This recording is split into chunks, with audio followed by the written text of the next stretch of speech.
Well, oh, now we stop talking as soon as we record in case you say anything. No, I was saying I'm going to make this face. Why? But why are you biting your bottom lip? Why aren't you biting your bottom? Why aren't you? He's just man. I recently got a lineup. SNL. I recently got a lineup. You know what I'm saying?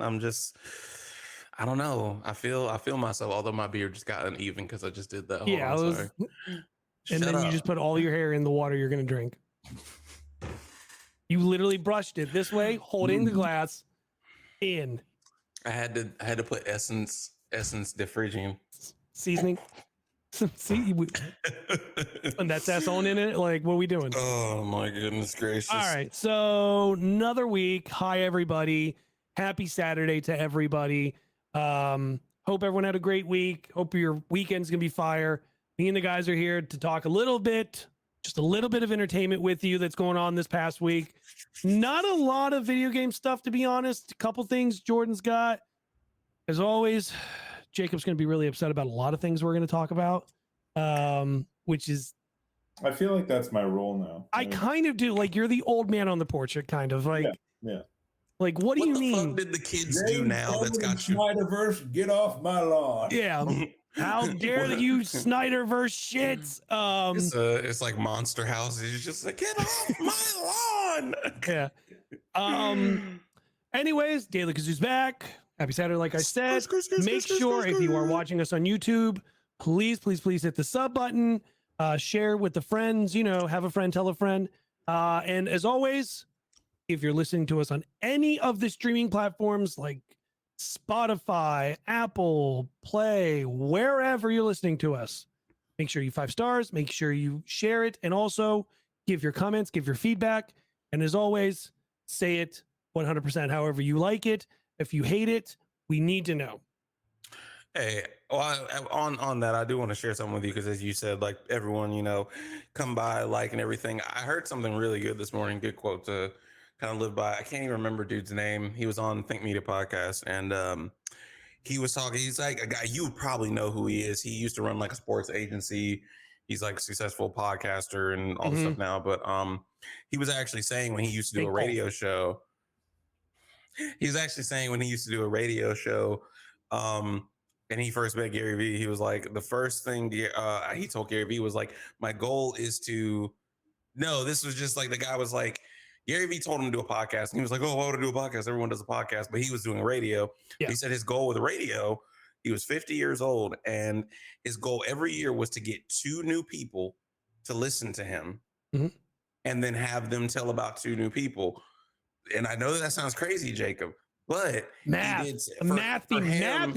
for him, it was, if I get 2 new people to tell 2 more people, and they're each tell 2 new people every year, it was something like 2 million people would be listening to him after like a few years. It was a longevity type thing. I just thought it was very inspirational. I was like, oh, that's kind of cool. So he was just like, so yeah, if you don't give up and you even have a small goal, like I just reached 2 people a year, it can turn into 2 million a year listening to you. Jacob, know what else I could do?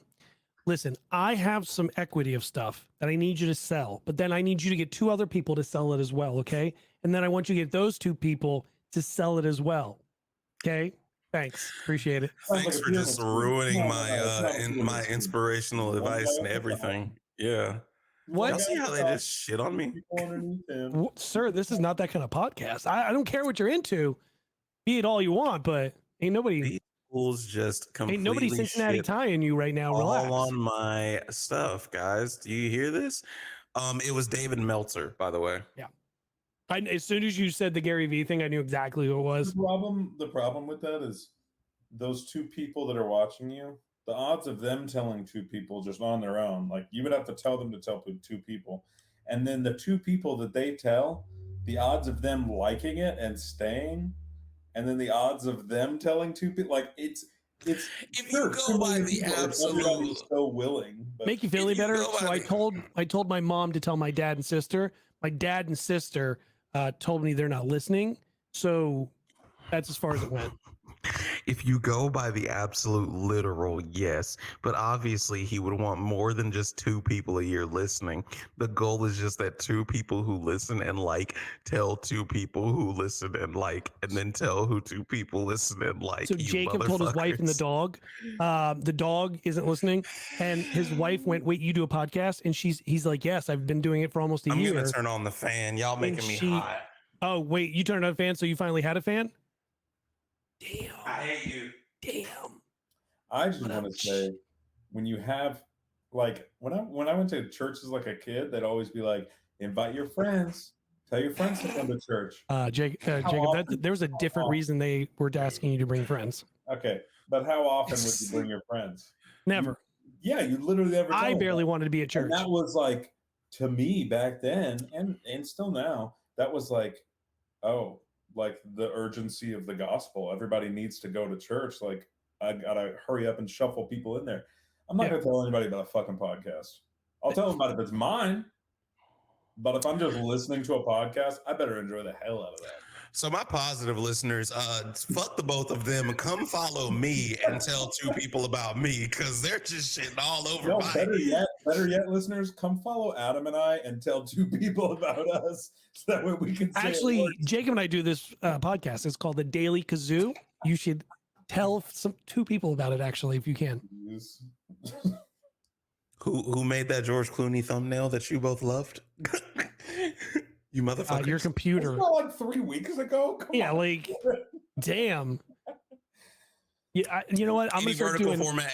Wait. Any vertical format videos that are out there that look great. So not Adams. Oh no, yeah, 100.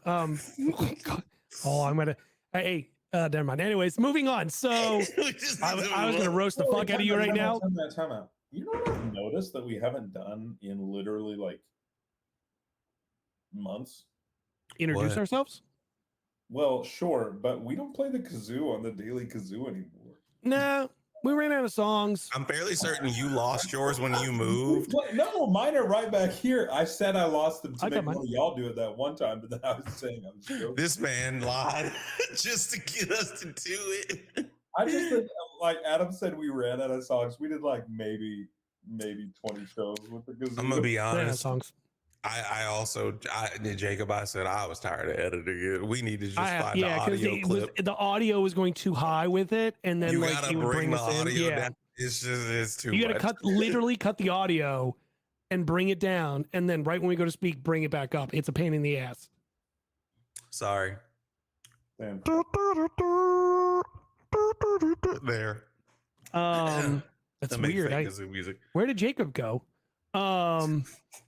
Where am I? I don't know. Hey, Jordan. Guys, this podcast is all Jordan, roll that beautiful bean footage. What? The opening. Hit the opening. Hit the opening. I put something in the opening. What? This? No, god damn it. Everybody, this is the last show we ever have. In the notes. I just got it. The notes. I'm sorry. I was so confused. I was like, you didn't say anything about bean footage before we started. I've said it 1,000 times. Jacob, did you hear him say a damn thing? I've said 1,000 times, roll that beautiful bean footage as an homage to Bush Beans. Not a sponsor, but hey, how are you? Okay. Is there anything better than this week? No, this was Is there anything better? I still tear up when I hear Ariana. How about we give our listeners some context? So, sure, it is Ke Huy Quan, who won an Oscar, Best Supporting Actor for Everything Everywhere All at Once, and it is the best thing that has happened this week because, like I said, I still tear up when she reads it. And it's just like, oh man, that's rough. And then he goes, she started crying. My 85-year-old mom is at home watching me. Mom, I won an Oscar. Oh, gets me every time, every single time. Dude, when Ariana literally like choked on like reading the name, I was like, God damn, are y'all close? I was like, you gotta imagine, like, though, everyone knows his story right now, right? Like, because Hollywood told him he wasn't good enough. No, they were telling him nobody wanted him. So he actually went to USC, got a degree in film, And that's a good photo. That might be the background of my computer now. That might be the background of my computer now. Listener, it's a picture of Ki-Hu Kwan just laying down, and he's got the Oscar in a suggestible place. Posted. So funny. I bet you he did that, but didn't think that.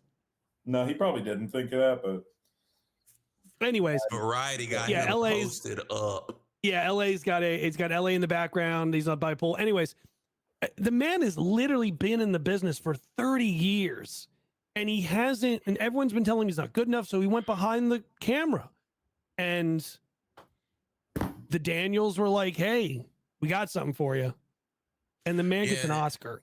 Yeah, literally, he apparently had said to his agent he worried that the movie was just going to be like a one-time thing, and then he was just going to go back into the shadows again. I don't think we're going to worry about that. Well, he's getting Loki season 2. Yeah, he's already casting Loki season 2. And him and Michelle are in the new Disney Plus. American Born Chinese. Yep. And yes, Stephanie Hsu is going to be in it as well. Yeah, and the cool thing about this for listeners, if you think you don't know him, man, it worked once. Let's see it again. Listener, if you think you don't know who this is, if you've ever watched Indiana Jones Short Round. Why are you shaking your head? There is. Yes, I agree. That's where we know him from. Oh, okay. No, I was just saying. Be real. What do we know him from? Goonies. Oh, yes. Goonies. Data from Goonies. Laven said that too. I was sitting there like, what else was he in? No, because Laven didn't know him from Indiana Jones either. It was Goonies. She was like, that's why he looks familiar. She was like so excited. Yeah, he played Disney in the Goonies for a listener. Yeah, so. Which, if you look back at that movie, the amount of like success that some of them have had, one of them's a little crazy, but the rest of them, some success. Who was the crazy one? Seriously? I haven't seen that movie in so long. Here, let me help you. I forget his name off the top of my head. I'm going. Look at you. You don't even know. So why are you? No, I do. Him? I 100%. I don't think this is 100%, Adam. No, 100%. This one is real because when I say it, Corey Feldman. I knew it was Feldman. I couldn't think of the first name. Corey Feldman is crazy. I can't even picture who that is off the top of my head. Corey Feldman literally got surgery and he looks like Michael Jackson now and thinks he's a rapper. Like he's sort of fun. Yeah, I'm looking at like his repertoire, and the last good thing he was in was The Goonies and Gremlins. So, who, Corey? Yeah, but I mean, look at the rest of that cast. I guess, and Teenage Mutant Ninja Turtles. So basically, the '80s he peaked. I was gonna say that Sean Astin and obviously Ki-Hu Kwan were the only ones that really stood out and are still around today. That's a lie. Who else is in there? Literally, where is she? Martha Piltman was up for an Emmy like last year before for a TV show she was in. Names. What's up? You're just saying names. Martha Piltman. Susan. Yeah, we do not be knowing who you talking about, Adam. I be trying to tell you. She was so sorry. What you should have started with? Josh Brolin. Josh Brolin was in that movie, apparently. Yeah, he was the older brother. I didn't know that. That was my bad. I'm glad y'all know. I don't know nothing. Real quick, as we get out of the opener, I do just want to say we lost a legend. Adam had texted me about this, and I saw this, but RIP to Bobby Caldwell. Jacob, if that doesn't ring a bell, you know the song. I just had to let you know. You don't know that song? No? Okay. We're gonna refresh. Keep going a little more. Keep going a little more. I don't remember the words and I can't let it go. Just remember, we love YouTube. Hey, listen, that's what I'm looking for. Okay, hold on. Actually, you know what? I already had a video up. So for those of you listening, ignore that. Here, this. From your love, you see.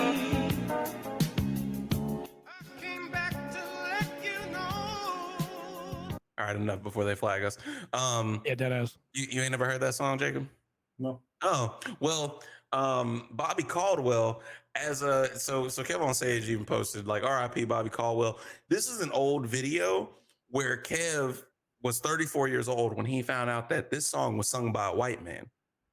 because the black community loves this song. And a lot of the black community did not know that this man was white.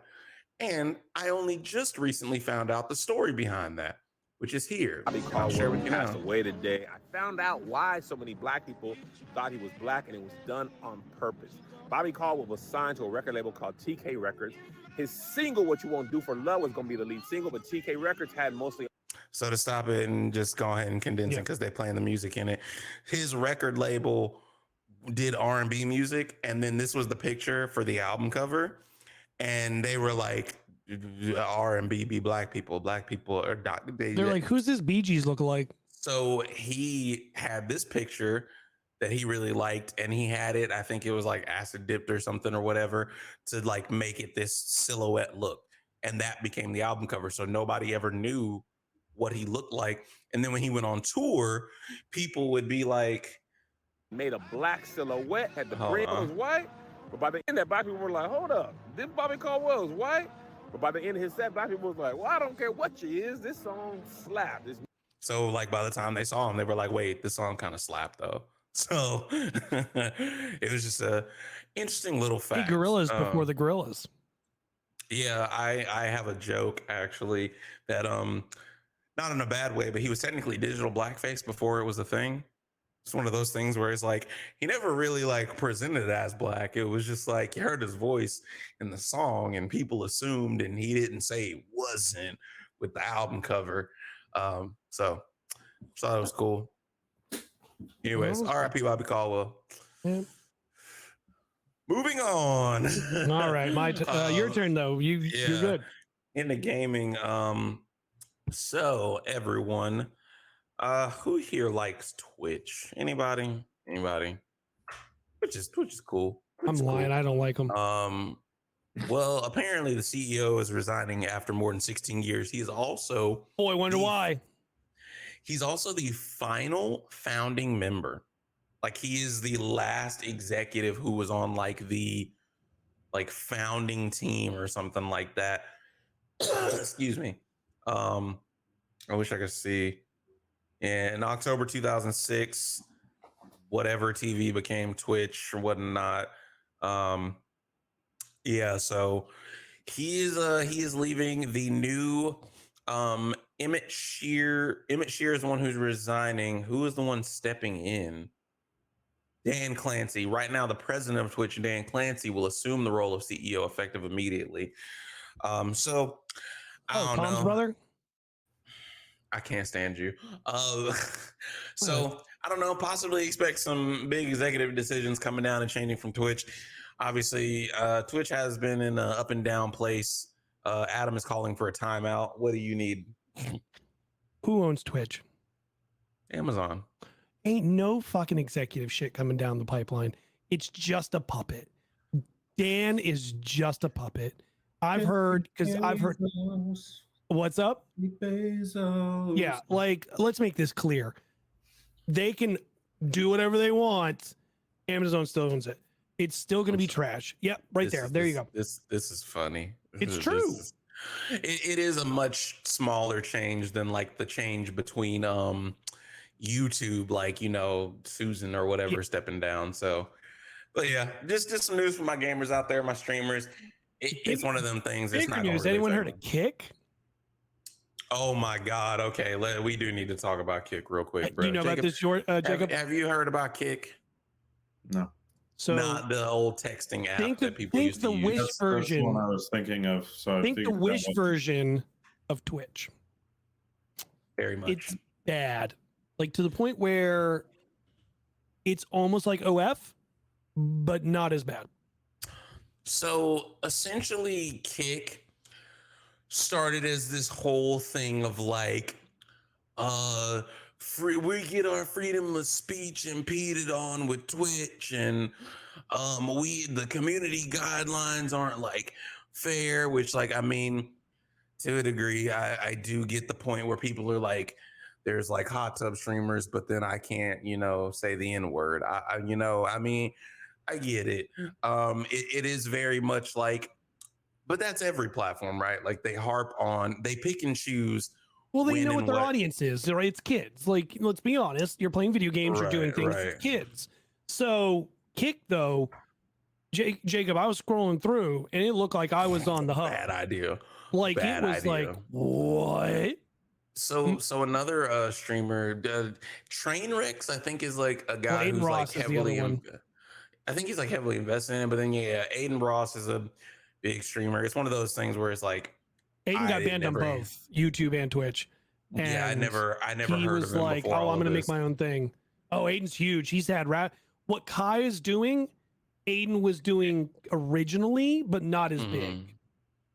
Yeah, well, that's because when people try to feed off of Black culture when they're not a part of Black culture, we eventually are like, "Hey, bro, enough." Yeah, That's why so Elvis died, right? Damn. I will say that's why my grandfather didn't like Elvis, but yeah. So it was just I can't find the tweet. I think it was Gideon. He had tweeted. It might not have been him. It might have been another J streamer, but he was like, I tried to go on kick.com just to see what it was about, and immediately my chat saw porn. He was like, immediately my chat saw two women going on a BBC Junior. Like that is literally what he tweeted. He was like, needless to say, I immediately ended that stream, deleted the VOD. He was like, I will not be streaming on Kick. He's like, Aiden and Trainwrecks, y'all have fun. Because it's crazy. It's wild, wild west right now. It is how Twitch was when it started. Twitch did not used to have a lot of rules. You couldn't necessarily go that far, but you could toe the line like a lot when Twitch first started. And They're right like, now, oh well, the like regulation. anything goes. Yeah, it is buck wild. What's the word? Girls next door. Yeah. And that's the thing. People basically found out there's no community guidelines. And that's the problem with us as a society right now. Yeah. They found out no community guidelines and immediately were like, I'm just going to pull up Pornhub on stream. Jacob is so upset. He's just like, hey, Jacob, you want to hear the funnier part? Every day we slip closer and farther away from God. You ready, Jacob? Sure. One of these kids that are doing all that are going to have a seat in Congress one day.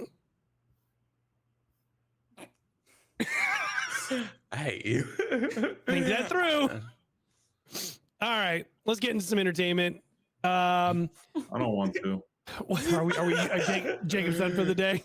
Jacob's like, I'm out. I'm out. So tired of people. Jacob, So do you want me to just take you out and you can just audience the rest of the day? I didn't want to talk about this first thing because, like, I watched Selena Gomez's documentary that I think she co-produced it. Yeah, it was all pretty much her. Yeah. Yeah. That was on Apple TV, and I wasn't a fan. Maybe that's just me. I get that, like, I want to preface this by saying I get that Hollywood is like a fucked up place, as many people have said. But like, it seems like being a child actor prodigy thing in any way is just like mentally fucking people. Well, speaking of, Demi is doing a documentary on Hulu, and it's about children's stars, and they are giving interview. Like Demi's going to do an interview. And I wonder if this is because we have seen Demi, Miley, and a couple other people from like children's star stuff sitting in something, but it was never confirmed what it was. Somebody said it was a music video. McCurdy too. Yeah, and it could have been this. So I'm very intrigued to see. I'm less intrigued with the Nickelodeon stuff because the Nickelodeon stuff, at least we understand, like, Dan Schneider was fucking weird, like toes and shit. With Disney, it's just like Miley, Selena, Demi, they all left. And then, like, I don't know if it was just because Disney is like one of the peak places you can be. And then once your show's done, you feel like maybe their parents put extra pressure on them. I don't know. But like, I don't know. I just first of all, as Jacob said, it just feels like child stardom didn't bring nothing but mental instability, which I don't really know how we didn't learn from and there's no shade to her, but we didn't learn from Brittany. Being a star from the time you were like not even remotely partially developed. I mean, Wait, you're how not old even was Brittany when she became like popular?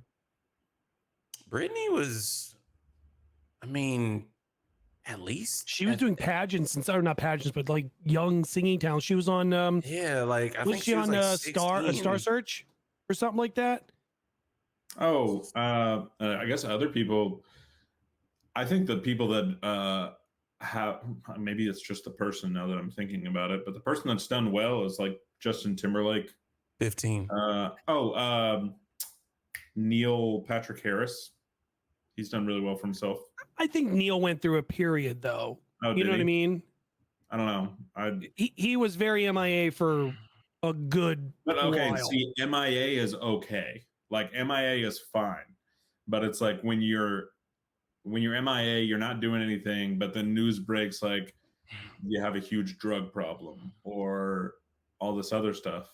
It's not necessarily saying that you're a bad person. I'm saying that child actors are put in a realm where they're Terrible position.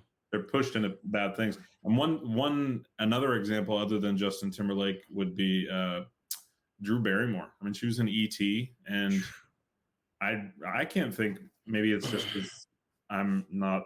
You know, I don't think I was around when E.T. first came out, but Me neither. I don't think she. Sure. Tell us about pterodactyls. Wow. But I don't think, from what I've seen, I don't think she's ever had like one of these crazy times. But Oh yeah, she's talked about it publicly, like how broken she was, and she was doing drugs and all that stuff. She went. So it really is just through all it. actors. You cannot, like, I'm gonna be honest, because obviously we didn't have the internet at the time. There are so many things you just don't need to necessarily expose your children to unless they have a burning desire and passion. I can give you one who maybe we haven't heard anything ever. That's because he's in the light right now. Leo Thomas. I think he hasn't really had any huge he's talked about, huh? Is he acting still though? I mean, he He currently does hosting and stuff like that. Mm-hmm. Oh, speaking of Cleo, his friend Sam Witwicky. What's his name? Shia LaBeouf. That's what I'm saying. Like Shia LaBeouf had like a lot of stuff go on, but then like Cleo, I don't think I recall. He's talked about like how when he had like a little rap career for a little bit, working with Bow Wow, he used to see people at parties. He was like, dude, like a lot of temptation. He was like married women, like literally physically taking off their rings in front of like celebrities and putting them in their pocket. And he was just like, he was like my mom and my family, thankfully, like I had a good system around me with that type of stuff to just be like, I'm off that. But we're gonna see it get way worse. I'm gonna be honest. There's a reason why I intentionally a lot of times do not post my kid. A lot of times if y'all do see me post, like I'll like have her turned around, or I only put stuff on close friends. Because I've even seen stuff where people are writing in anonymously to podcasts where they're like, yeah, I'm 16 years old. Like my parents started like a family YouTube channel when I was like 4. It was really the worst thing that ever happened in my life because I became an employee of my parents. Yep. Look at Tony, right? National television made sure his kid's face was obscured. Tony who? Marvelite. Oh, sorry. Yeah. That's what I'm saying. It's just like a lot of people. You just know your kids need to be off that because she was saying, I mean, I'm 16 now. She's like, I've never had a normal life. I have to get sent weird DMs and basically like I just open my phone, it's there. I'm like, here, mom and dad, and like they have to take care of it and moderate it. But she was like, but it's weird. Then I'm like, we're gonna see a lot of internet stars have a big problem. I think it's proof. Like if you think about, it's kind of weird that all of these things that we've talked about so far have dealt with child stars. With Ke Huy Quan being a child star and him kind of stepping away or stepping behind the camera, and then even like Josh Brolin and Sean Astin, like. I don't know their experiences by any means, but you're seeing it more, like especially now that there are television shows that Disney Channel and Nickelodeon put out. And good on Cartoon Network for making children's stuff without putting kids in that kind of It scenario. was just like, hey, we just gonna go full animated. Yeah. Well, I mean, you've got people like Demi Lovato, Selena Gomez, Miley Cyrus, like even, I mean, in a way, even people that are just in their young adult years, like Brendan Fraser, who it's just like you can't have a TV show or a movie without kids in it. So like, how do you put them in that realm and also protect them at the same time? Like, it's like, now I'm just thinking about all the kids that aren't fucked up right now or that we don't know of. Yeah. Jojo Siwa or Bella Ramsey or like all these huge names and huge people, and I'm just like, I really hope they're okay, because shit, people, as I said before, I'm tired of people, and people just like prey on kids, and it's fucked. Out here being weird, just weird. Not even a sexual way. They just like, they say, oh, I can profit off of you, yeah, put you out in front. It's fucked. Well, speaking of scary things, there's a new show called Swarm. Have you heard of this? It is fantastic looking. I can't wait to watch. So, Jacob, you know Beyonce and the Beehive? Yeah. You know how violent they are? Violent? You know how aggressive they are. They're just like fans. So, Swarm is about a fan who is so obsessed with her idol, she ends up killing people. Oh, Bodyguard. Basically. And Billie Eilish is in it, is the big announcement right now. I can't wait. Is Billie Eilish the fan or the person? Billie's not the person. No, it's just she's another. This is a Donald Glover. For our listeners, Adam or Jordan, I guess, just put up a clip. Yeah, it's Donald. And it looked like Billie Eilish was encouraging the violence. That's not probably good. And also it is a Donald Glover project. Oh, that's good though. Yeah. I'm gonna be watching. I'm sad. Day one. You know what you're not gonna be watching? Wrong, because she's like, did you hurt someone? And she's smiling like, oh, all right, Billie. Okay. And then Billie Eilish said, good. And I was like, what the fuck? You know what you're not gonna be watching? Willow, because it's gone. After one season, Willow has been canceled, everybody. Oh, that was some fantasy show, right? It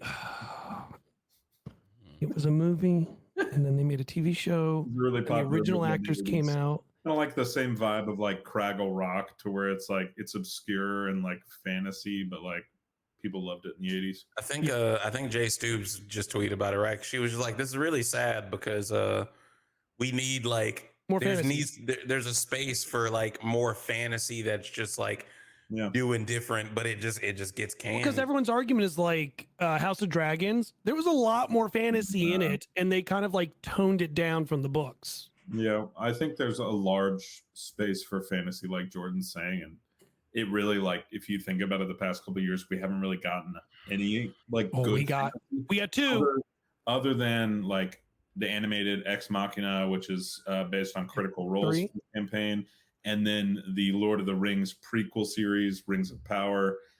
And Adam's looking at me like I'm supposed to say something else, but those are the two that Wheel of Time. I don't know what the fuck that is. Wheel of Time on Amazon is fantastic. Okay. Well, I'm just saying, and there's something that Robert Downey Jr., I know he did produce season 1, but I don't know about season 2, but it's a show on Netflix about like half animal, half human people. Yes. Anyway, season 2 just came out. That kind called Dr. Dolittle 2? No, it's not. But I think that there's more, like, even like Stranger Things has kind of touched on it with the D&D bit, but like there should be shows out there where, well, speaking of like, we get D&D, like Dungeons and Dragons, you have like a wizard in like the cast, and you have like a a bard, or even just like an orc. Like, there's so much there, and people just want to focus on like, how do we turn this video game into a show? How do we turn this like? It's all about the franchise names. They want really that. Could just make the D&D campaign, which is already written. Yeah, pay wizards or dungeons. Like, make it almost like make a movie. What is it? Black Mirror. they're coming out with on the 31st. I didn't even think about that as I was saying. Adam was trying to say it. Like he was like, speaking of, I mean, Speaking of, we're in Dungeons and Dragons literally in 2 weeks. I'm like a train when I have an idea, and I'll just mow over. Whoa, pause. Wait, what are you like? I'm like a train. Okay.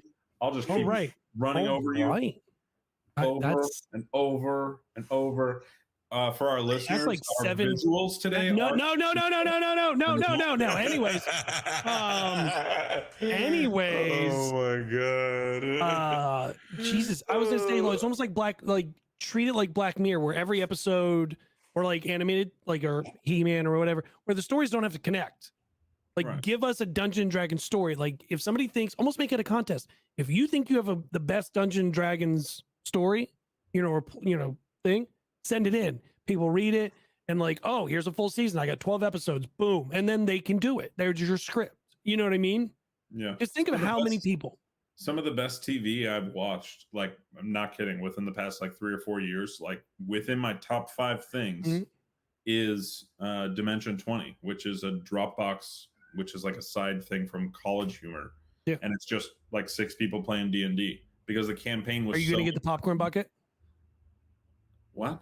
Are you going to get the D&D popcorn bucket? Yeah, but that's like a side thing. I mean, like they have a popcorn bucket? No, so AMC's got a bucket. It's the die. It's a D20? Yeah. What part is the hole though? Oh, It's the 1 or is it the 20? It could be the 1. Usually the hole is the number 2. What? Get out of here. Oh, I cannot stand you. Jordan, go to the next poster. Because I love his cast. I love his cast for the new show on Hulu called Class of 09. This was like, hey, we just moving on. We're moving on. Brian is getting his bag, baby. I am so excited about this. Hey, Mara? Oh, yep. I'm going to be watching that. I'm going to be watching that real close. So that everybody understands, this poster is a aged version of these 4 actors, and 2 of them are Kate Mara and Brian Tyree Henry. I'm sorry, Academy nominated Brian Tyree Henry. Nominated. Nominated. Dominican. He is not Dominican. No, I said she. Rosario Dawson's Dominican. Anyways, do whatever you want, I guess. So, and then we have. About to watch it. This is I'm excited. I just love what he's doing with like Atlanta, Causeway, Eternals. I like, obviously. I'm dying on that hill for all I care. And then now he has this. Man is very particular in what he does. So he really is, because it sounds like he ain't got no problem getting work. He wasn't Bullet Train too. He wasn't Bullet Train. Oh, great. I love that movie. I really like that. It's so underrated. Yeah, well, it came out in that time where movies were starting to come back and be a thing, but everybody don't want to get behind new ideas and shit. Also, maybe it's just me, but like, is anybody else just kind of like tired of Brad Pitt? No. Yeah, okay. I am. No. Adam, I remember when Bullet Train was coming out, he was trying to make me so hype about different stuff with Brad Pitt. I was like, I think it's just like after a while you hear this person's name so much. It's not even that Brad Pitt's been in a bunch of things lately. It's just like I kept hearing too much about him and Angelina and their 72 kids. I don't give a shit anymore. Brad's very much got that Leo thing. He can do what he wants, pick what he wants. Yeah, and the whole vibe of this, I think it was because it was like maybe partially written by Sean Levy, but it like felt, his character specifically felt a little too Deadpool-y to me, and I was like, which is funnier because Ryan's in it. Yeah, but like only for 2 seconds. That's fine. Also, we've got a new movie trailer and a poster for a new movie called Beef from A24. Yeah, I was gonna say, and it seems Asian led. I mean, are we looking at another this Oscar? Is going to be hysterical. Steven Yeun. Okay. Yep. And she is a great comedian. This is going to be absolutely hysterical. It looks almost like Mr. and Mrs. Smith vibes. Speaking of Brad. You know what's hilarious about this? people were just talking about how like, oh no, Marvel's got Steven Yeun, and now they're gonna take his career and put him in the tanker by making him successful and have millions of dollars and he's never gonna be able to do anything else. He's got a movie coming out on fucking Netflix in April with A24. I keep telling y'all, it's just important that they do stuff while the MCU is happening. Robert Downey Jr. just sat on his ass the whole time. He did Sherlock right at the beginning, and he was like, "Nah, I'm done." It's actually funnier. You've got to continue doing other things, otherwise, people are just going to be like, "You're that one guy from that one thing." Well, it's actually funnier because like everyone's now like, "Oh, he's in Marvel. It's the end of his career." Bro, he did Walking Dead for like 32 years. Like, that's not your argument. Yeah. Like, there's that problem of like an actor doing a role for so long that they just are that character. You know, like Harry Potter or Lord of the Rings, things like that, where it's just like, oh, Frodo, oh, Harry Potter. Like, you only see that. I think he's fine. I think he'll be good in Marvel and Thunderbolts. I think this is gonna be hysterical. I can't wait to see it. And then we have Frankenstein being done. Hey, yo, first of all, yes, with an amazing cast, it seems like. All I'm gonna say is my boy Andrew Garfield is getting more work in Hollywood. Yeah. And, you know, obviously, and again, it's kind of combating that whole fact, right? Like, everyone, again, this might not have been the actual truth. I know that growing up, this is what I would hear. But, like, you know, the whole thing with Tobey Maguire was like, oh, he doesn't want to be Spider-Man anymore because he feels like that's all he gets recognized as or whatever. Like, that's what everyone used to say when you wouldn't get, like, another sequel to something. And I think it was the same thing with Andrew Garfield. I feel like everybody always associated him with the TASM series, and then he came back in No Way Home, of course. We love it. This man is going to be in the Frankenstein Like, look at this cast. With Mia Goth and Oscar Isaac. And it is being done by Guillermo del Toro, who also just won an Oscar. Which is fantastic that he won it for this because he lost his mother right at the premiere, basically.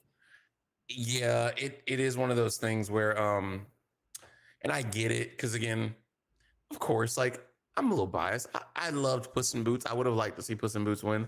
But I also get and understand, like, I think, Jacob, you said, like, you know, it'd be a good win for Del Toro. It kind of also speaks to the fact someone was pointing out the Oscars really like a comeback story. Like, they really do. And we don't have to get into it long term, but, like, I mean, guys, we didn't really talk too much about the Oscars, but obviously we're very excited for all the wins. We have mentioned a lot. Are we happy about all the wins? Hold on. We have mentioned a lot about Everything Everywhere All at Once, like with Ke Huy Quan. They also won like every other fucking award, including Best Picture. Angela Bassett, unfortunately, did not get supporting actress, but that really wasn't the problem. The problem was people thought if Angela wouldn't get it and it went to Everything Everywhere All at Once, that it would be for Stephanie Hsu.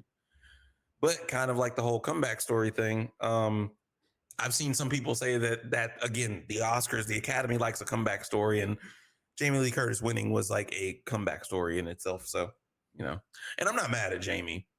It's the Academy. I personally, and this is just me, I personally did like Jamie's performance, but they're totally different. This is why I like the Oscars, but I also fucking hate the Oscars because both of their roles were so completely fucking different. Jamie Lee Curtis could have never done what Angela Bassett did. I don't think she could have. And Angela Bassett, I could see pulling off what Jamie Lee Curtis did.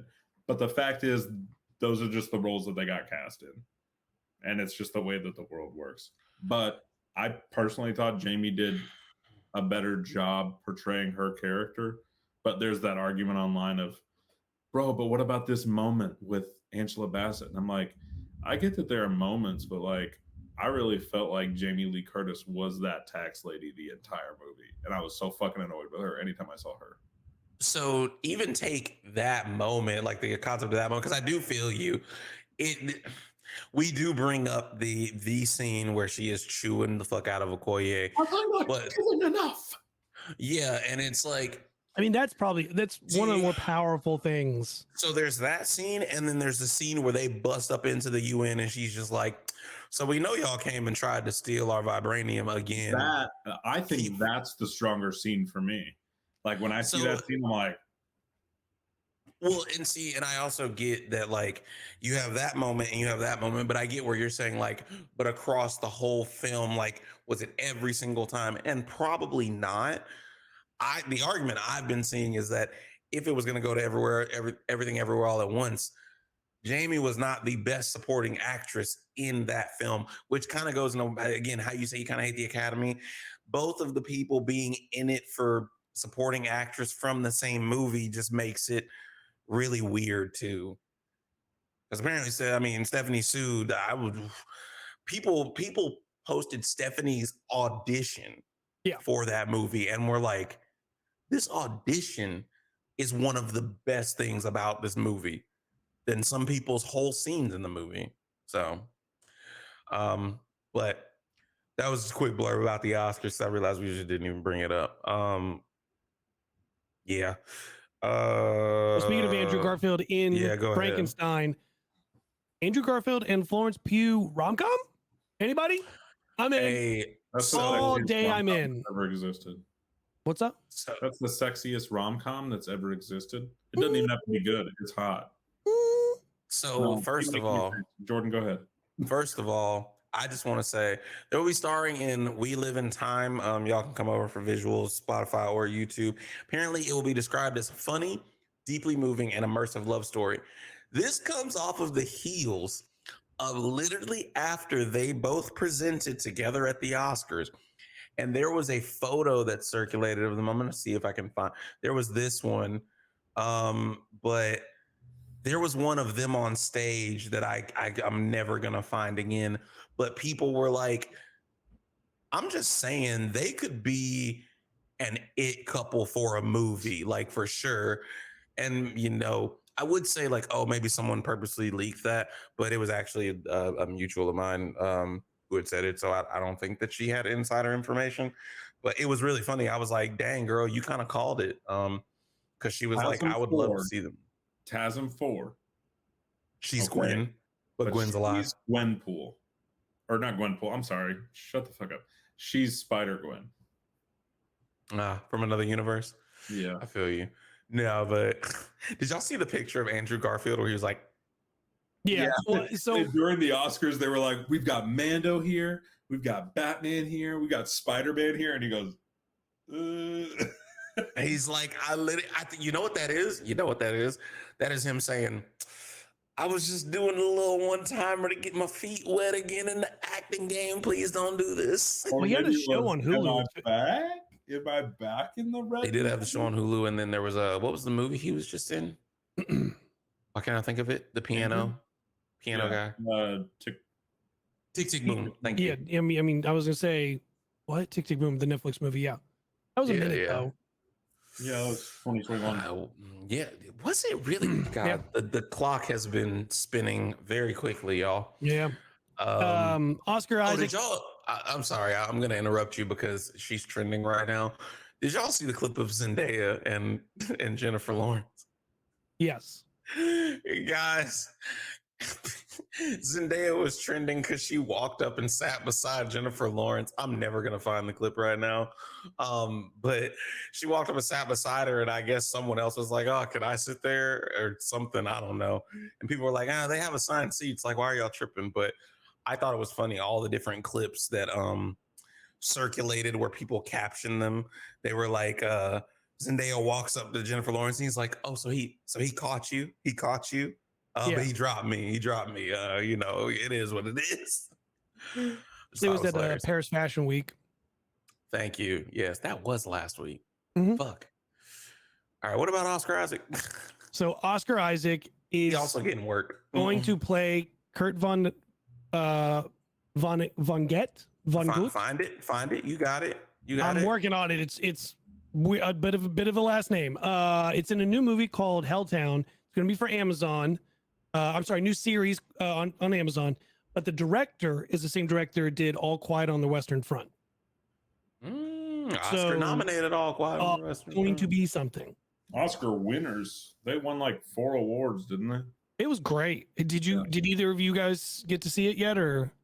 Yeah, I watched all of the Best Picture noms, and I truly think Everything Everywhere All at Once was, other than Fablemans, I think those two were like the competition. Oh yeah, I mean you're talking about other straight. Okay, I was like, wait, what? The two? Wait, what? Yeah, no. I'm saying Fablemans and Everything Everywhere for me. I personally didn't like All Quiet, but I could understand why people did. Did it remind you a lot of, what was it, 1918? 1917. Yeah, 1917. So it's very just like the that. first war movie slow. that I've seen since probably school. Saving Private Ryan. I'm not gonna lie. Yeah, 1917. I remember Laban and I went and saw it in the theaters because my job, which they should just do this again. Our holiday celebration was them basically buying out a small Regal for the night, and it was like you could just pick between like the hot movies that were going on, and we went and saw 1917. Really good movie. How they shot essentially the entire thing in about 3 or 4 takes. It was like one continuous. Not they didn't shoot it legit, but like the entire movie was like one seamless take, and then finally like an hour and a half in, he got knocked out, and I'm like, oh, finally, we got a scene cut. Yeah, because like that movie was just you went on a trip. gone. Yeah, You went on a trip. yeah. You're not wrong. It is Kurt Vonnegut. Vonnegut. Yeah. So like, I think, I mean, look, like I said, it's the same director who did that. I'm sure he'll get a lot of the crew back together. It did All Quiet on the Western Front. So probably going to be fantastic because Oscar Isaac, fantastic. Ted Lasso, goodbye. What is Last it? season of Ted Lasso has come out. Season 3. 3 or 4? Yes, Season 3. Now a lot of people. The last one. What's up? They confirmed it's the last season. So that's where I was going. They have openly said it is the last season. Sure. I hope it is. I agree. It ends very. Don't play with like it's the last season and then not end it. Like don't attack. Think about. I haven't seen the first episode because I'm pretty sure it came out yesterday. It being at the time of this recording, everyone. Yeah. But I mean, like with the way that they left it off, it really does seem like Nate, the assistant coach or I guess now he's an assistant coach for another team, but I really feel like that's their only story right now, and I think it should be their only story right now. And I think once that's wrapped up, and that comes to fruition, or they cut ties with Nate, whatever happens, I think the show should be done after that. I agree. I think at 2 shows in general, it's just like you say about episodes. Be fine telling the story you have to tell and then moving on. We don't have to milk shows for 7 and 8. Yeah. You know what? I'll give you a perfect example. Laban and I were really into Blacklist. We have not recently watched the most recent seasons, but the last season we did watch, which was post-COVID. So again, you could kind of feel there were some different changes, but they played it up the entire time like we are reaching the end. At the end of this, people are going their separate ways and moving on. And then at the final episode, they leave it at a cliffhanger, and it's like, no, there is one more season. It was stupid. It was dumb. That's not for nothing. Blacklist went on way too long. Oh, I could also very agree. much like the CW stuff, like Green Arrow, Flash, all that stuff. When we were first binging it, I didn't think so. And then when we caught up, and it still wasn't like, because when we caught up was the season before the latest. So it was season 7, I think, that we ended on. We caught up to season 5, and we were like, yeah, this is cool. We watched season 6, and that was where I started feeling like, all right, I'm watching this out of obligation. And then COVID happened, so like the last 3 episodes were animated. And then this last season was kind of when we were like, I'm out. I'm done.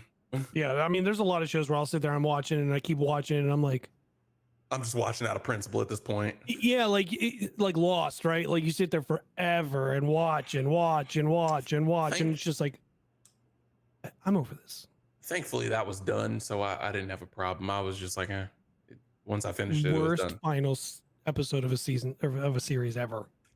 I mean, again, it was to nip this in the bud. It's just like the whole contradictory. It's over, but it's not over, right? Like the one dude who was trying to get everyone to leave the island was like, "We have to go back." It's just like, yeah. So, yeah, I just whatever. I hope Ted Lasso ends. I hope this is it. And if it is, hell of a run, great show, 3 seasons, perfect. I would rather have 3 great seasons and you leave me wanting more than you to do 4 or 5 and me thinking, why didn't we just end this 2 seasons ago? Yeah. Well, speaking of having 2 of things, but making maybe 3 or 4, last episode and the finale of season 1 of Last of Us happened last week. Boys, how'd we feel? Obviously, we've all played the game, so we know where it's going. I felt the same way that I did when the first game ended. He did that shit. Yeah. I'm going back to just like Bella Ramsey, who did play the game and watched all the side clips and everything. She said that the last episode was going to tear fans apart. And I'm like, for the same reason that the game did like 10 years ago? Like, yeah. But here's the thing. Why was she right, though? She wasn't. Why was she? I don't think she was. No, I think there's she's Discourse. right with the fans of the show being torn apart, but the fans of the video game just been new. Like we're just Well, no, I think that it's the 2 sides. I think people who are just watching the show are torn, but the side of the people watching the show who are like, nah, that shit makes sense. Everyone who watched the game is on their side, so this side is much bigger. Because it's torn because people are like, is what Joel did right or wrong? And it's like, no, it's not right for the greater good. But again, how many things? How do we know? No, but here's the other thing. Exactly, Adam. We don't know that it would have worked. If it didn't work, she would have died for nothing. She didn't get the choice. And then also, I mean, how many things people are like, he did what was wrong for the greater good. Yeah, but the Avengers are get told like this could be for the greater good, and then how many times does Steve Rogers be like, but it's not the government's decision to make on whether or not we can or can't help people. Like, I mean, to be honest, when like Stoob said it, Jay Stoob said it best in her video of it. There's like tons of people that sit here and try to make vaccines for things all the time, and we think one guy is going to save the entire planet making a vaccine by himself. I will say the anti-vax jokes for Joel are hilarious. So they're just like, he's obviously anti-vax. But I think we're not talking about the most important detail from the finale. Real giraffe. First of all, yes. Jacob, did you know this? People were dissing the VFX for the show, saying the giraffe looked terrible. And then they confirmed in an interview that the giraffe was real. Dude, Shelby from TikTok, she was just like, see, the discourse around the giraffe is why I don't trust some of y'all's takes on the internet. And I responded to her because I didn't know about this. I was like, dude, are people complaining about how a giraffe looked like for real? Like, what do they want? A real giraffe? Like, I just said that because I just watched the fucking show. It doesn't matter to me.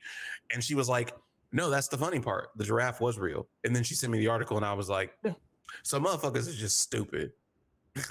Yeah. Straight stupid. But the more important thing, we got a little bit of backstory into Ellie's immunity, which was dope.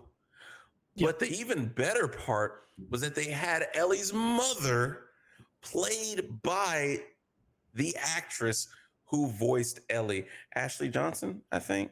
Yeah.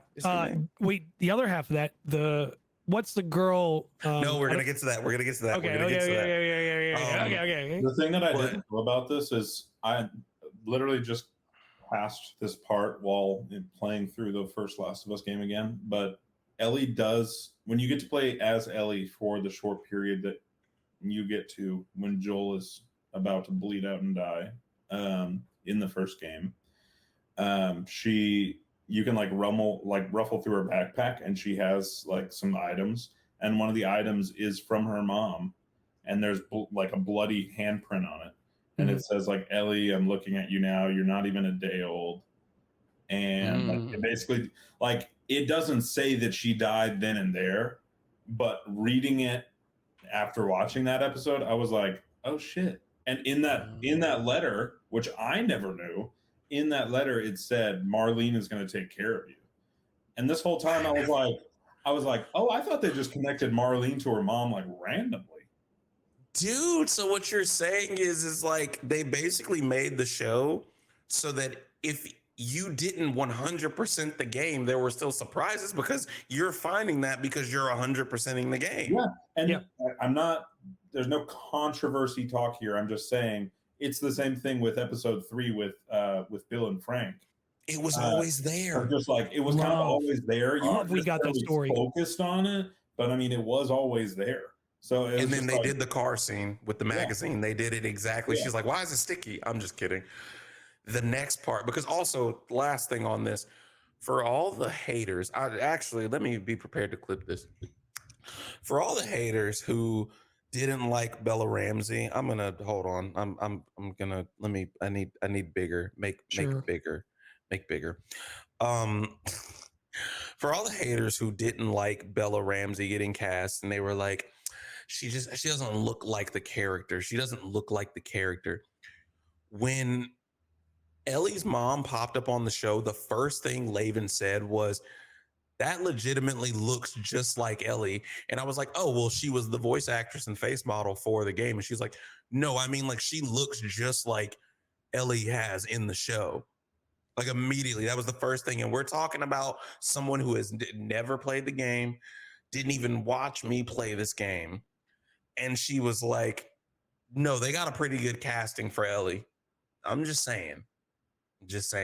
So all of y'all, shut the fuck up. That's all I'm saying. The next part that Adam was going to get to that I didn't want him to jump into yet. There's 2 parts to this that are freaking hilarious. So there was a lot of Easter egg in that final episode. Ashley Johnson was not the only one who returned. We also had Laura Bailey, who is the voice actress for, if you have not played the second game, click away, skip 10 3, minutes, 2, 1, go. This is the voice actress for a notable character from the second game, Abby, who is the child of this doctor on the floor. And her doing this picture is hilarious because it is legitimately exact same energy. I don't know if she intended to exactly mimic this photo or if she was there's no way she didn't. You think she'd be on Twitter looking at this meme all the time? I mean, first of all, this is an actual meme. Just saying. This is also hilarious. Neil Druckmann, Sarah Riley, Anna, Tess, Sam, Henry, Joel, just all the people. But Laura Bailey, first of all, I did say to Laven, I was like, I know why he had to do that doctor like that, but he didn't have to do that doctor like that. I was like, I mean, to the head, no look. He didn't even look at him. He was looking at the nurse. What do you need to look at him for? Be the human compassion. Nah. But yes, I thought that was another dope Easter egg that to find out afterward that Laura Bailey was one of the nurses. So and this will be very important. Name real quick, because it's because now everyone's like, well, who should play her? And we all know who her is. I'm not gonna say it. We all know who her is. Look up this name. Ready? Katy, Katie M. O'Brien. I'm sure the tweet's going to come up and people are going to end up seeing it anyway. Is it Brian I-A-N? I-A-N. Yeah, I believe so. Oh, homegirl from Mando. Well, she was also just recently in Ant-Man 3, right? Correct. But like, by the way, actually, I don't remember. I'm going to look it up offline. But right? So here's my only thing. If they gonna have Katie be that person, they gonna have to age up my girl Ellie, because listen, she was also in Black Lightning. Mm-hmm. Huh. Okay. First of all, they gonna have to age up Ellie. They gonna need someone older. in like the second season or because apparently also I saw, and I can't find the tweet now, but they're talking about splitting part 2 into multiple seasons, which I'm all for. That game was longer. Also in Agents of So Shield. that's pretty Yeah. dope. Yeah, this was the picture that I kept seeing of Katie. It's just Yep. like, yeah, she gonna be beating some people up. Mhm. She's gonna have a real mean golf swing. Some swing on the backswing. But my thing is, if you saw Ellie, like Bella Ramsey as she is now, go up again, she gonna get beat up. Okay, here's the part where I'm actually going to walk off stage. I'm walking off stage. Jacob wants to talk about this. I'll let him talk about it. I don't want to hear it. I don't want to hear it. I'm over it. I'm What? so over this. So over this shit. This man Jacob, said he go is. for it. Have Adam's fun. going- Go. So I'm just letting you guys know, if I'm right, I'm right, and Adam wasn't here for it. But there is a rumor, and again, we always preface things on this podcast if they're rumors or factual. There's a rumor out there that Disney Plus is looking at a Disney Plus just show, probably a short show, maybe just even like shorts of Sacha Baron Cohen playing Mephisto after Ironheart comes out, because that's the one he's also rumored to be in. So take that what you will. I'm just letting you know it may happen. Yeah, I was sitting here like, what are y'all talking about? I got a text about this. Someone was like, someone in a group text was like, I waited 2 years. It's finally happening, boys. I'm about to break his dreams and be like, it does say rumor though, bro. So we won't know until we know, It does say rumored though. I just like being a party pooper. But yeah, I mean, I don't really care. I kind of gave up on. I mean, it is cool. I don't remember or know a lot of things that he's been in. I'm sure if you told me, I'd be like, oh, okay, cool.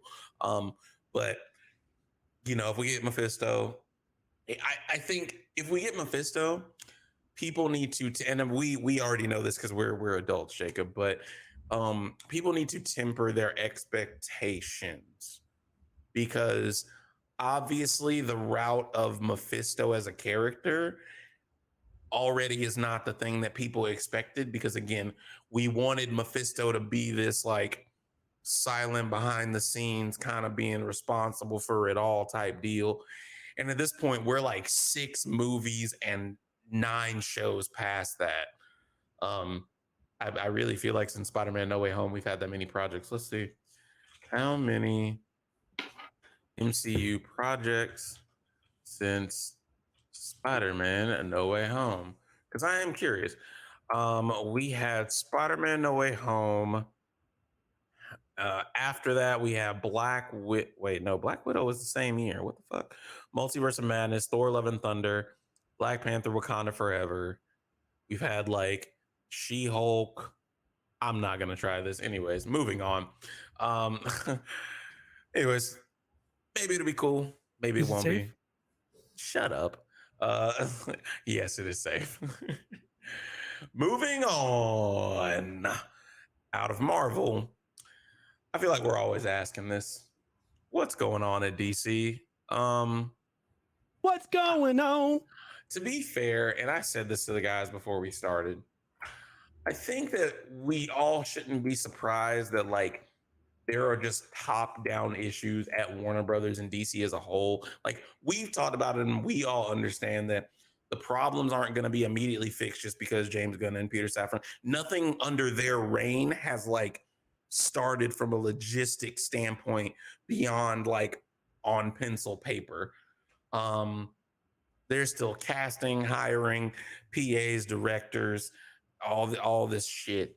But Ben Affleck recently came out and said that the Justice League reshoots were the worst experience I just realized this is Justice League reshoots. I only heard reshoots. I assumed The Flash. No, Justice League. Motherfucker, I said Justice League. we don't fucking care about 2017, but I'm definitely not surprised anymore than reshoots were the worst experience I've ever seen in the business, which is full of some shitty experiences. I just thought, this isn't the life I want. My kids aren't here. I'm miserable. I mean, hey, I'm sorry that you're still holding on to that wound, Ben, because you certainly have continued to be in movies ever since then for them. And that was, are we talking about the Ayer or the Snyder? This is the reshoots for Josh Whedon. When Josh came in and did the reshoots for it. Well, again, I don't really know if I feel bad because at this point, you've been in how many movies with them since then? Also, why didn't you come and back up Ray Fisher then? We all know that whole thing.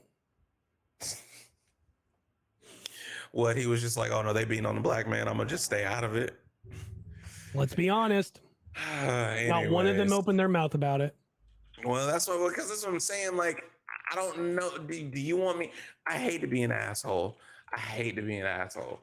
You know, Like, does he want me to feel bad for him? I might make a video on this and just be like, I mean, cool, Ben, but I don't know if I feel bad for you because you're talking about how badly you were treated with that. And it's like, you had co-stars who were treated bad. So why didn't you take the even though you maybe would have took some of the shine away, because people might have been like, well, Ray Fisher talking about his injustice. Why are you talking about yours?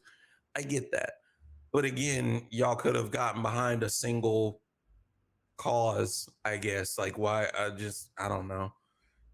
Anyways, in the other realm of DC, Rachel Zegler, first of all, made the funniest joke ever. It's not really the funniest joke, but for those of you who have followed me, and I know these guys have seen it, I make jokes about movies looking like they're going to have a really good. Make jokes about movies looking like they're going to have really good plot. I think the only time I really made it was Thor: Love and Thunder when Tessa Thompson licked a knife. That was it. Yeah. I was just kidding. But Rachel Zegler recently posted that she was getting ready for the premiere, and she's like, come see Shazam 2 for the plot, as she's like getting dressed and showing off her dress and stuff. It was hilarious. I love Rachel Zegler. I think she's great. She just recently, this clip is circulating from Hollywood Reporter. I'm being so serious. What made you want to step into this world of DC heroes? I needed a job. I'm being so serious. Yep. Ain't that the fucking truth, though? Like, everybody wants it to be like, you know, like, what made you want to join this cast as a supporting character? Because, like, obviously, when you're the main character, it's like, oh, what made you want to be Superman? What made you? But when you're just like a supporting character, paid. I wanted to get my paycheck. Yeah, they said superhero movie, DC. I want money. I needed to pay my taxes on my house for the next 3 years, okay? I wanted to be ahead on the bills. Like, we gotta stop making it this whole huge thing of like, there needs to be some deeper meaning or love. I don't know, man. I just feel like we try to make things way more complicated than they are. And when it comes down to it, that girl said, I wanted my bag. And I respect it. I absolutely respect it. This other tweet I'm going to pull up. I know we've been name dropping a little bit, but Jay Stu's had a great response. Jay usually does have a great, like. She was like, someone needs to save them from fantastic career success, financial security, and massive exposure. Because people keep doing this. They're like, why would such a talented person limit themselves by only doing superhero movies? And it's like Jacob said, and I'm gonna let him talk instead of just repeating what he said, but it's just a matter of you doing other things outside of it. Because doesn't Rachel sing? Yeah. Or is that Rachel? So, Rachel sings. That's how she got her job. What's the story? Yeah, she was the girl that sang. She was Maria. Into the Woods on Twitter, and also the video. And then out of nowhere, she's in a Steven Spielberg movie. Also, our new Snow White in the live action. Yeah, she got to play Snow White. So can't wait for everyone to get behind a Spanish Snow White. Yeah, so like I can't understand and fathom why people. I don't think I'm turning down. No, I'm not even going to say like the MCU or DC or just anything is going to be the role of a lifetime. But even if I'm just going to be in like 2 projects, I can at least say if nothing else comes up, I have 1 Marvel movie in 2024 coming out, and then hopefully another one in 2026. So like, there's plenty of gap to fill, but you at least know you got money coming in and you got work. So I just, and it gives you notoriety. I mean, look at Jonathan Majors. To be perfectly honest, prime example.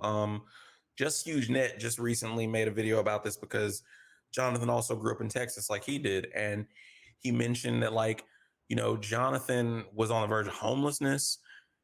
He caught that big break. He had a couple of movies already. It's really going viral. His old projects, like, you know, Last Black Man in San Francisco right now. Yeah.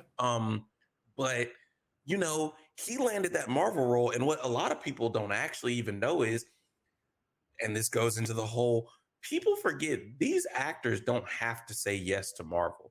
They don't, because Jonathan, it has recently been circulating, Marvel executives were 30 minutes late to their meeting. He was like, this is unprofessional. Don't waste my time. And he was prepared to walk. They called him back. They apologized. They were like, you know what? You're right. We should have explained better. It's 10 we should have million been more more. transparent. And then he comes in, he takes the deal, right? He was only supposed to be in those last 10 minutes of Loki. He was only supposed to be a variant of Kang, but he came in there and he laid it on the fucking table. Well, they also and they said, were like, wasn't the story also Kevin saw his performance and was like, wait, no, exactly. Yeah, no, it was like he was only supposed to do that. And then when they showed the performance to all the execs, they were like, no, this guy's a star. And I mean, a star. But as Jacob said, as Adam have said multiple times, look at Jonathan Majors. He doesn't seem like he's very held back by the MCU. Devotion, Creed. Before he's got the new bodybuilding movie coming out towards the end of the year. New bodybuilding. On the run to be the next sexiest man alive magazine cover, to be perfectly honest. Like he's already like joking with Michael B. Jordan. He was like, I'm gunning for it next because Michael B. Jordan's already got it. He had the as harder long as they there's fall. not a redheaded child involved, you know. Thank you. All right. Anyways, moving on. I'm off my soapbox. Enough. Jacob, you got anything else?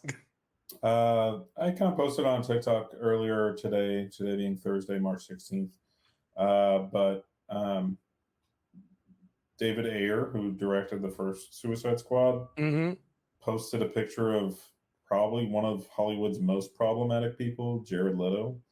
And it was him from Suicide Squad as the Joker. And he just said, damaged, ? And my favorite replies were, yeah, have you seen the allegations? But on top of that, within like the same hour, Zack Snyder posted like this cryptic video. That's right. Dark Side Cryptic, yeah. Yeah, and it's apparently a fan event just for like Snyder fans. God, I hope that's all it is. But all I gotta say is, Jacob, I got a question. I have a question because you're smart when it comes to the Snyderverse stuff. If it's Snyder fans that are invited, isn't that just bots? Yeah, it'll be an event with just Zack Snyder. I was just checking. Yeah, but I just think it's just really, it's annoying that Zack Snyder is and David Ayer are both.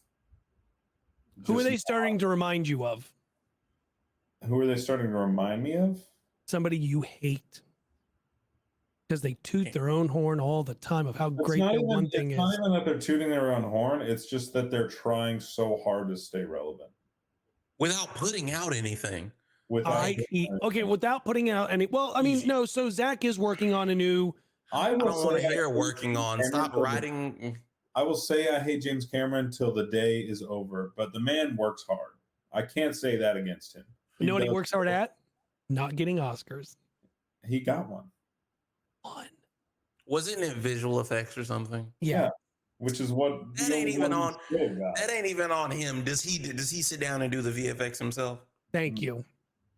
Shout out Alan. But to Jacob, your point, like, I get Adam, like Snyder's probably been working on something. My point is, all of their notoriety comes from them referencing these projects that didn't get to come out. Just make something new and be quiet. I'm tired of hearing about it. Yep. You ain't wrong. I just need them to go ahead. stop. I just need them to stop fueling the actual like live Snyderverse people.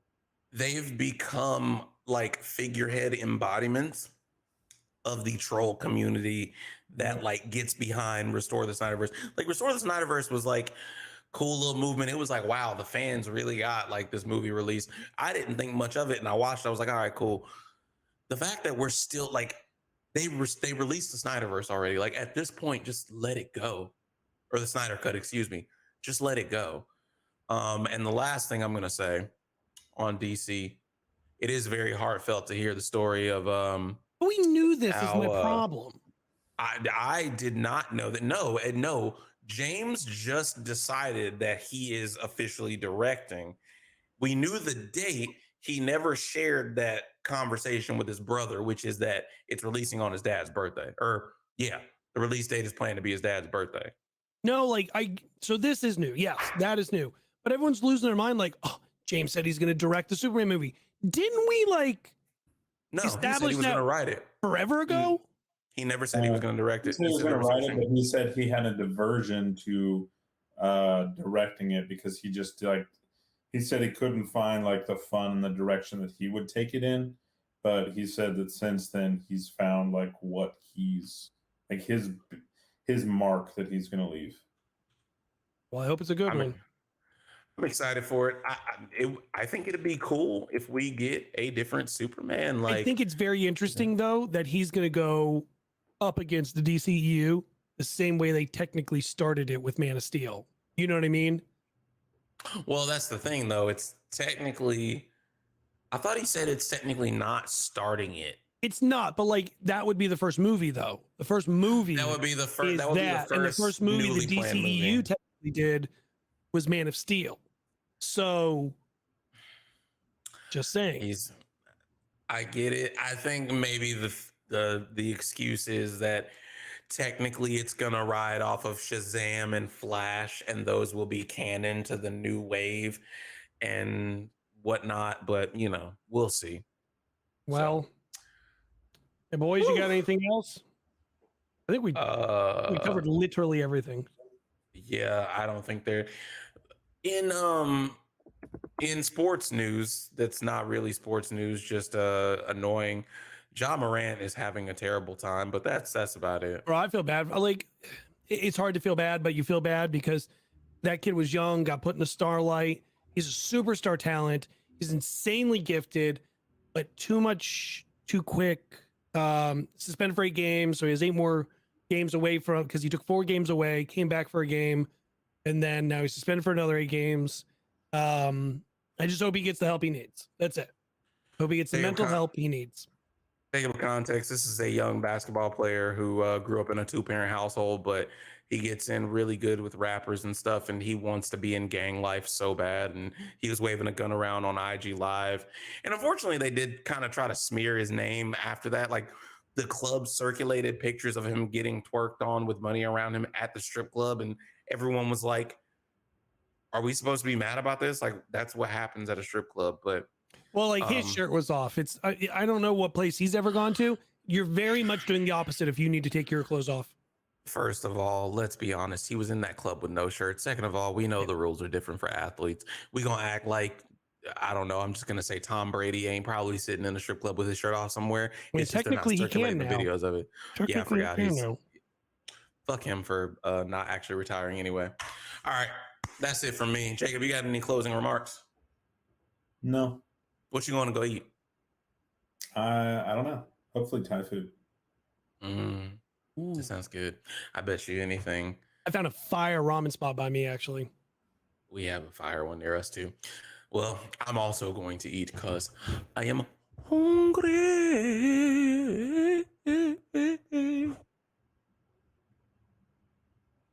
Jacob was feeling me. All right, Kelly. So everybody. None of us heard shit. None of us heard anything. They did the update again. Your button's broken. No, they did the update for the stream deck. Hey, I love you 3000. Everybody say goodbye. We'll see you next Saturday. Love you. And as always, thank you for your support.